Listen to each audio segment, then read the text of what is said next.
अरे शुरुआत है, धैर्य रखो, काफी सुनना पड़ेगा। सुरेश जी, ये तो ट्रेलर है, अभी ट्रेलर है। मान्यवर, अभी बात निकली गरीब कल्याण की। हमारी साथी मंत्री अनुप्रिया जी गरीब कल्याण के सारी बातें बता रही थी।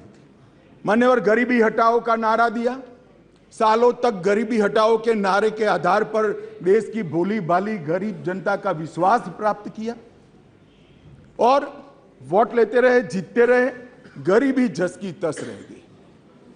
नरेंद्र मोदी जी ने कोई बड़े बड़े वादे नहीं किए, परंतु नरेंद्र मोदी जी के जहन में गरीबी का डंक भी था, दंश भी था, क्योंकि वो स्वयं गरीब के घर से आकर इस सबसे बड़ी पंचायत में आए थे। इन्होंने गरीब कल्याण के लिए मान्यवर इन्होंने गरीब कल्याण के लिए ढेर सारे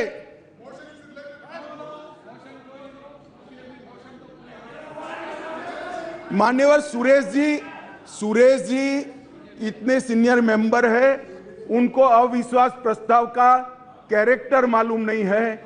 आप जब अविश्वास प्रस्ताव लेकर आते हो तो सरकार के समग्र कामकाज पर क्वेश्चन मार्क करते हो, और क्योंकि ये क्वेश्चन मार्क पॉलिटिकली मोटिवेटेड है, इसलिए मुझे सरकार के परफॉर्मेंस की चर्चा करनी पड़ेगी।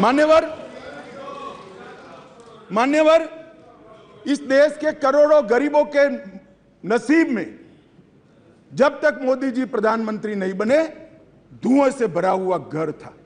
मोदी जी ने 9.6 करोड़ 9 करोड़ 60 लाख गरीब महिलाओं के घर में गैस का सिलेंडर भेजा और उसकी झुंपड़ी को धुएं से मुक्त कराने का काम किया।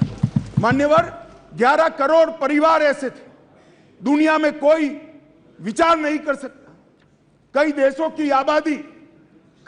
की आबादी 11 करोड़ से आधी भी नहीं है, 5वें हिस्से की भी नहीं है, परंतु 11 करोड़ परिवार ऐसे थे जिनके पास मान्यवर शौचालय नहीं था। हर रोज वो घर की महिलाएं आहत होती थी। मान्यवर, इनका दर्द 55 सालों तक ये यूपीए कांग्रेस ने नहीं जाना। नरेंद्र मोदी जी प्रधानमंत्री बने और 9 साल के अंदर 11 करोड़ 72 लाख परिवारों को शौचालय देने का काम।